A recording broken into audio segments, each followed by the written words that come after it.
Tapos kapag nakaklose na yan, iilaw yan dito.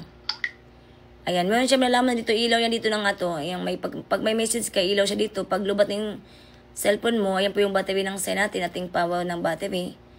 Ayan po yung ating pong message nito guys. Nakatano yan, ditiklop na yan. At meron na siyang meron na siyang camera na apatan na. Dalawang klase natin, meron tayong tatluhan, meron tayong apatan. At meron tong iba't ibang kulay guys na pwede yung pagpipilian.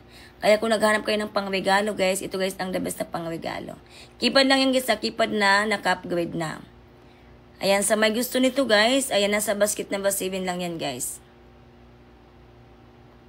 Ay, number 8. Sa basket number 8 lang yan guys. Social niyan guys, maganda yan pang regalo. Keypad lang yan guys, sa keypad lang yan siya na mayroon na siyang camera. Ayan, ditiklop yan siya. Matagal na yung malubat, naka-dual SIM din yan guys.